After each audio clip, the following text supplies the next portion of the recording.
नमस्कार दोस्तों, मैं अर्जुन आपका स्वागत करता हूँ स्टे बाय अर्जुन के यूट्यूब चैनल में। तो दोस्तों आज की हमारी क्लास है ब्रह्मपुत्र नदी तंत्र के बारे में। जो है दोस्तों आज की हमारी क्लास है, तो दोस्तों वीडियो को अंत तक जरूर देखना ताकि सभी क्वेश्चन जो है आपको आसानी से याद जाएँ। साथ ही दोस्तों अगर आप हमारे चैनल पर पहली बार आएँ तो हमारे चैनल को भी सब्सक्राइब कर लीजिएगा, साथ ही बेल आइकन को प्रेस कर लीजिएगा ताकि हमारे आने वाले वीडियो का नोटिफिकेशन जो है आप तक पहुँचता रहे। चलिए दोस्तों वीडियो को स्टार्ट करते हैं।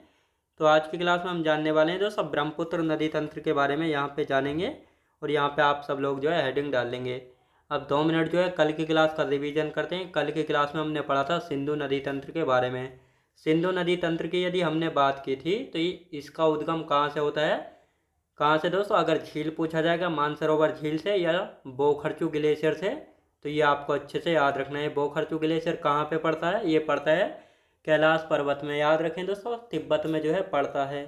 और साथ ही हमने जाना था ये जो है भारत में एंटर करती है दमचौक से होती हुई, लद्दाख श्रेणी को काटते हुए लद्दाख बेजास्कर श्रेणियों के बीच से बहती है और इसके बाद जो है भारत से जो है चिल्लास नामक स्थान से एग्जिट यानी बाहर निकल जाती है और इसके बाद जो है पाकिस्तान में बहते हुए अरब सागर में अपना जल गिराती है। इसके बाद हमने जाना था सिंधु की सहायक नदियाँ, तो भारत में कौन कौन सी हैं? जैसे हमने जाना था दोस्तों झेलम है, चिनाब है, रावी, ब्यास और सतलुज, ये सभी जो हैं किसकी सहायक नदियाँ? सिंधु की सहायक नदियाँ। और सबसे लंबी सहायक नदी है सिंधु की चिनाब नदी, जो कि कहाँ पे दोस्तों? पाकिस्तान के मिठानकोट नामक स्थान पर जो है चिनाब नदी अपना जल किस में गिराती है? सिंधु नदी में गिराती है। अब दोस्तों जो सिंधु नदी का मैदान है इसमें 5 दोआब पड़ते हैं। ये कौन कौन से दोआब है जिनसे क्वेश्चन बने हैं? तो दोस्तों दोआब, सबसे पहले दोआब की बात करेंगे तो दो नदियों के बीच का जो भाग होता है या भूमि होती है उसको दोआब कहते हैं। जैसे सिंधु और झेलम नदी के जो बीच का क्षेत्र होता है इसको कहते हैं दोस्तों सिंध सागर दोआब। झेलम व चिनाब नदी के बीच का जो होता है इसको चच दोआब। चिनाब और रावी के बीच का जो है दोस्तों इसको रचना दोआब। रावी और ब्यास के बीच के बारी दोआब। और साथ ही व्यास और सतलुज नदी के बीच का जो क्षेत्र होता है इसको कहते हैं विष्ट दोआब। तो ये 5 दोआब थे जिनके बारे में कल की अच्छी क्लास में जो है हमने जाना था। और आज की क्लास में हम जानते हैं ब्रह्मपुत्र नदी तंत्र के बारे में अच्छे से जानेंगे। तो यहाँ पे आप सब लोग हेडिंग डाल लेंगे। तो इसका उद्गम जो है तिब्बत की मानसरोवर झील से होता है या चेमायुंगडोंग ग्लेशियर से। झील पूछा जाएगा तो मानसरोवर झील से, अगर ग्लेशियर पूछा जाए चेमायुंगडोंग ग्लेशियर से। तो ये आपको अच्छे से याद रखना है। और ये ब्रह्मपुत्र नदी को तिब्बत में जो है यारलुंग सांगपो के नाम से जाना जाता है। तो दोस्तों ये जो है ये ब्रह्मपुत्र नदी जा रही है इस प्रकार। और ये जो है भारत में एंटर करती है, भारत में जो है सीप किला दर्रे से जो है भारत में एंटर करती है। कहाँ से दोस्तों? सीप किला से नहीं बल्कि यांगयाप दर्रे से भारत में एंटर करती है। यांगयाप दर्रा कहाँ पे? अरुणाचल प्रदेश में। और अरुणाचल प्रदेश में जब ब्रह्मपुत्र नदी एंटर करती है यानी प्रवेश करती है तो अरुणाचल प्रदेश में जो है ब्रह्मपुत्र नदी को दिहांग नदी के नाम से जाना जाता है। किस नाम से? दिहांग नदी के नाम से। और इसके बाद जो है ये कहाँ पे? असम में बहती है और असम में जो है सबसे बड़ा नदी द्वीप का निर्माण करती है जो जिसका नाम है माजुली द्वीप। ये जो है ब्रह्मपुत्र नदी के द्वारा निर्माण किया गया सबसे बड़ा नदी द्वीप है विश्व का। तो ये आपको अच्छे से याद रखना है। तो ये थी ब्रह्मपुत्र नदी। अब ये है दोस्तों नामचा बरवा चोटी जो कि हिमालय पर्वत की सबसे पूर्वी चोटी है। तो ये आपको अच्छे से याद रखना है। अब इसकी सहायक नदियाँ देख लेते हैं कौन कौन सी सहायक नदियाँ हैं। तो ये हो गई दोस्तों दिबांग नदी है, लोहित है, बोडी दियांग, धनसिरी, कपिली, बराक। तो ये जो है दोस्तों किसकी सहायक नदियाँ? ये सहायक नदियाँ हैं किसकी? ब्रह्मपुत्र नदी की। अब जैसे तिस्ता हो गई, संकोश है, मानस, कामेग और सुबनसिरी। तो ये सारी जो है किसकी? ब्रह्मपुत्र नदी की सहायक नदियाँ हैं। अब दोस्तों यहाँ से जो है गंगा नदी आती है। गंगा नदी यहाँ से बहती हुई जो है अब ये दोनों मिलकर जो है बंगाल की खाड़ी में विश्व का सबसे बड़ा डेल्टा का निर्माण करती हैं। किसका? विश्व का सबसे बड़ा डेल्टे का जो है निर्माण करती हैं, जो कि सुंदरबन के डेल्टा के नाम से भी जो है जाना जाता है। क्योंकि दोस्तों जो गंगा और ब्रह्मपुत्र नदी का डेल्टा है इस पे सुंदरी नाम के वृक्ष यानी पेड़ों की अधिकता पाई जाती है। तो इसीलिए इसको सुंदरबन का डेल्टा भी जो है कहा जाता है। तो आपने देखा होगा, अब दोस्तों डेल्टा क्या होता है तो आपने देखा होगा जो भी नदियाँ बहती हैं वे अपने साथ जो है बहुत सारा सेडिमेंट या अपसाद बहाकर जो है लाती हैं। जब ये बंगाल की खाड़ी में गिरने से पहले जो है ये अलग अलग स्थानों से जो है बहुत सारे स्थानों से बहना स्टार्ट कर देती है, जिसकी वजह से जो है बहुत सारे रास्ते बन जाते हैं और बहुत सारा अवसाद जो है इकट्ठा हो जाता है, जिसके कारण जो है डेल्टा का निर्माण जो है होता है। तो उसको डेल्टा जो है कहा जाता है। अब जैसे बराक नदी है, जिसको जो है सोरवा नदी के नाम से भी जाना जाता है, ये मणिपुर की पहाड़ियों से निकलती है और ये ब्रह्मपुत्र नदी में अपना जल गिराती है। तो कई बार क्वेश्चन पूछा गया सोरमा नदी के नाम से किस नदी को जाना जाता है, तो सोरमा नदी के नाम से जो है दोस्तों बराक नदी को जाना जाता है, जिसका उद्गम मणिपुर की पहाड़ियों से होता है। तो ये आपको अच्छे से याद रखना है। अब ये डेल्टा का निर्माण करते हैं, डेल्टा भी आपको समझ आया होगा। अब ये कहाँ पर अपना जल गिराती है, बंगाल की खाड़ी में अपना जल गिराती हैं। गंगा ब्रह्मपुत्र डेल्टा को सुंदरबन का डेल्टा भी कहा जाता है, क्योंकि यहाँ पे सुंदरी नाम के वृक्षों की अधिकता पाई जाती है, तो इसीलिए जो है इसको क्या कहा जाता है, सुंदरबन का डेल्टा। अब यहाँ पे हम बात कर रहे हैं, ये है चेमायुंगडुंग ग्लेशियर या मानसरोवर झील। तो कुछ भी पूछा जाए, चाहे ग्लेशियर या झील, और इसको जो है यारलुंग सांगपो कहा जाता है। ये दिबांग नदी, लोहित हो गई, सुबनसिरी, धनसिरी, कपिली हो गई दोस्तों। यहाँ पे तिस्ता हो गई, मानस हो गई। तो इन सभी के नाम से जो है ये सारी किसकी सहायक नदियाँ, ये सारी सहायक नदियाँ ब्रह्मपुत्र नदी की। तो ये आपको मैप में भी जो है अच्छे से दिखाई दे रहा होगा। और ये इधर से कौन सी, ये है दोस्तों गंगा नदी, और ये गंगा नदी की सहायक नदी है हुगली नदी, जो कि गंगा से निकाली गई है। तो ये आपको अच्छे से याद रखना है। अब यहाँ पे हम बात करेंगे ब्रह्मपुत्र नदी की जानकारी जो है यहाँ पे सीक्वेंस में लिखना स्टार्ट करते हैं।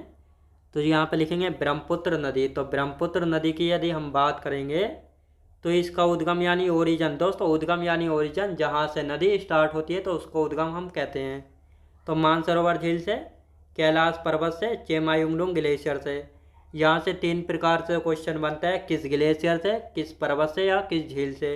तो तीनों आपको अच्छे से पता होना चाहिए, चाहे ब्रह्मपुत्र नदी का उद्गम ग्लेशियर से पूछे, झील से पूछे या कैलाश पर्वत से पूछे, तो तीनों आपको अच्छे से याद होना चाहिए। तो चेमायुंगडुंग ग्लेशियर से, कैलाश पर्वत से, मानसरोवर झील से। अब जो ब्रह्मपुत्र नदी है, इसकी लंबाई कितनी है, लगभग 2900 किलोमीटर लंबी है ब्रह्मपुत्र नदी। कितनी, 2900 किलोमीटर। तिब्बत में इसको यारलुंग सांगपो के नाम से जाना जाता है, अरुणाचल प्रदेश में दिहांग नाम से, असम में ब्रह्मपुत्र नाम से, और बांग्लादेश में जमुना के नाम से जाना जाता है। तो बांग्लादेश में इसे किस नाम से जाना जाता है, ये रही जमुना। याद रखें दोस्तों, जमुना के नाम से इसको जाना जाता है। किसको जाना जाता है जमुना के नाम से, ये जाना जाता है किसको, ब्रह्मपुत्र नदी को बांग्लादेश में जमुना के नाम से जानते हैं, और बांग्लादेश में गंगा को पद्मा के नाम से जो है जाना जाता है। तो ये थी इसकी जानकारी, यानी तिब्बत में यारलुंग सांगपो, अरुणाचल प्रदेश में दिहांग, असम में ब्रह्मपुत्र और बांग्लादेश में जमुना के नाम से इसको जाना जाता है।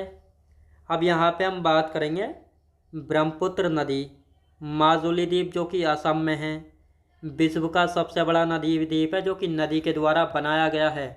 तो दोस्तों ये है ब्रह्मपुत्र नदी बह रही है, ये कौन सी है, ये है ब्रह्मपुत्र नदी बह रही है। अब आप सभी को पता है, कोई भी नदी जब बहती है तो अपने साथ बहुत सारा सेडिमेंट, अवसाद, धूल मिट्टी, कंकड़ बालू, पत्थर बाग जैसे अवसाद जो है बहा कर लाती है। तो ब्रह्मपुत्र नदी ने जो है असम में इनको जो है अवसादों को एक जगह इकट्ठा कर दिया, जिसके कारण जो है विश्व का सबसे बड़ा नदी द्वीप माजुली द्वीप का निर्माण हो गया है ब्रह्मपुत्र नदी में। कहाँ पे, असम राज्य में। तो ये आपको अच्छे से याद रखना है। तो ये माजुली द्वीप भी आपको समझ आया होगा। अब यहाँ पे हम बात करेंगे ब्रह्मपुत्र की सबसे लंबी सहायक नदी कौन सी है। तो ब्रह्मपुत्र नदी जो है, जिस प्रकार गंगा सिंधु की सबसे लंबी सहायक नदी है, उसी प्रकार ब्रह्मपुत्र की सबसे लंबी सहायक नदी कौन सी है।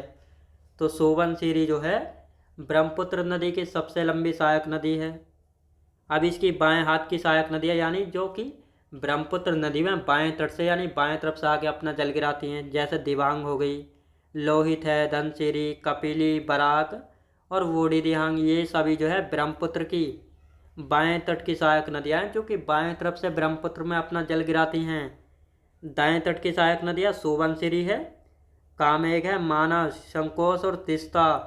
तो ये आप सभी को पता होगा, यानी दाएं तट यानी दाएं तरफ से आकर जल गिराने वाली नदियाँ कौन कौन सी, सुबनसिरी, कामेघ, मानस, संकोच व तिस्ता। ये सारी जो हैं ब्रह्मपुत्र की सहायक नदियाँ हैं। सुंदरबन का डेल्टा, यहाँ पे रॉयल बंगाल टाइगर रहते हैं। लोहित नदी, इसको खूनी नदी भी जो है कहा जाता है।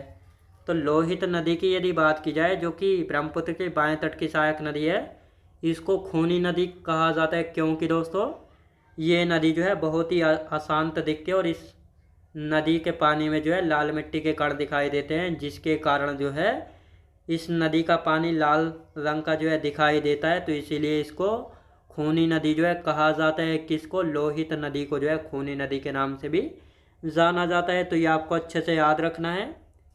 तो ये थी दोस्तों हमारी ब्रह्मपुत्र नदी, जो कि हो चुकी है कंप्लीट। तो लिखेंगे दोस्तों टॉपिक कंप्लीट हो चुका है हमारा। ये हमारा टॉपिक हो चुका है कंप्लीट। कौन सा दोस्तों? ब्रह्मपुत्र नदी वाला टॉपिक हो गया कंप्लीट। अब यहाँ पे बात करते हैं दोस्तों प्रायद्वीपीय अफवाह तंत्र। प्रायद्वीपीय अफवाह तंत्र को हमने पढ़ा था, दो भागों में बांटकर पढ़ते हैं। यानी कुछ नदियाँ ऐसी हैं जो कि बंगाल की खाड़ी में अपना जल गिराती हैं, कुछ नदियाँ ऐसी हैं जो कि अरब सागर में अपना जल गिराती हैं। तो अब यहाँ पे सबसे पहले हम देखेंगे बंगाल की खाड़ी में जल गिराने वाली नदियाँ कौन कौन सी हैं। तो यहाँ पे आप सब लोग हेडिंग डाल लेंगे, बंगाल की खाड़ी में जल गिराने वाली नदियाँ कौन कौन सी हैं। तो ये है दोस्तों प्रायद्वीपीय भारत, ये है प्रायद्वीपीय भारत,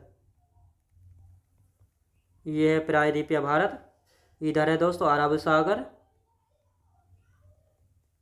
ये अरब सागर है, और इधर ये है बंगाल की खाड़ी। तो सबसे पहले आप देखेंगे बंगाल की खाड़ी में कौन कौन सी नदियाँ जो है जल गिराती हैं।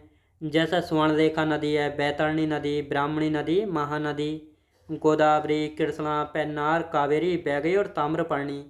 तो इधर जो है मैंने सीक्वेंस में लिख दिया है, लेकिन ये है जैसे स्वर्णरेखा नदी, बैतरणी नदी, ब्राह्मणी नदी, महानदी, गोदावरी नदी, कृष्णा नदी, पेन्नार नदी, कावेरी नदी, बैगई नदी और ताम्रपर्णी नदी। तो ये सारी जो है बंगाल की खाड़ी में जल गिराती हैं। और बंगाल की खाड़ी में जल गिराने वाली नदियाँ जो हैं किसका निर्माण करती हैं? डेल्टा का निर्माण करती हैं। तो ये भी आपको अच्छे से यहाँ पे याद रखना है। तो आप दोस्तों जो ये बंगाल की खाड़ी में जल गिराने वाली नदियाँ, इनमें से जो है गोदावरी नदी जो है प्रायद्वीपीय भारत की सबसे लंबी नदी है, जिसकी लंबाई है 1465 किलोमीटर। तो ये आपको अच्छे से याद रखना है। तो अब इनको जो है एक एक करके यहाँ पे अब लिखना स्टार्ट करेंगे और इनको एक एक करके अच्छे से समझेंगे। तो सबसे पहले हम बात करते हैं स्वर्णरेखा नदी। तो स्वर्णरेखा नदी की यदि हम बात करते हैं तो इसका उद्गम यानी ओरिजिन कहाँ से होता है? रांची के पठार से। या कहाँ से दोस्तों? रांची के पठार से। यानी जब हमने छोटा नागपुर पठार पढ़ा था, तो छोटा नागपुर के पठार से जो है दामोदर नदी, कौन सी दोस्तों? दामोदर नदी जो है छोटा नागपुर के पठार के बीचों बीच से बहती है। जिस प्रकार दामोदर नदी के उत्तर में जो कोडरमा का पठार और हजारीबाग का पठार है, नॉर्थ में रहता है रांची का पठार, और इसी रांची के पठार से उद्गम होता है स्वर्णरेखा नदी का, जिसकी सहायक नदियां हैं खरकई, रारू, कांची, दुलंग और करकरी। तो ये सारी किसकी सहायक नदियां? ये सारी जो हैं स्वर्णरेखा नदी की सहायक नदियां हैं। तो ये आपको अच्छे से याद रखना है। बैतरणी नदी, इसका उद्गम होता है उड़ीसा की क्योंझर पहाड़ी से। तो ये आपको अच्छे से याद रखना है। जो बैतरणी नदी है इसका उद्गम उड़ीसा की क्योंझर पहाड़ी से होता है। तो ये आपको अच्छे से याद रखना है। तो दोस्तों जिनसे नदियों से क्वेश्चन डिटेल से पूछा जाता है हम उनको डिटेल से पढ़ेंगे, बाकी को जो है महत्वपूर्ण जो है पढ़ने वाले हैं। अब आते हैं ब्राह्मणी नदी। तो ब्राह्मणी नदी की यदि बात करेंगे तो ब्राह्मणी नदी जो है उड़ीसा के दो नदियों से मिलने से बनती है। यानी उड़ीसा में जो है दो नदियों के मिलने से बनती है।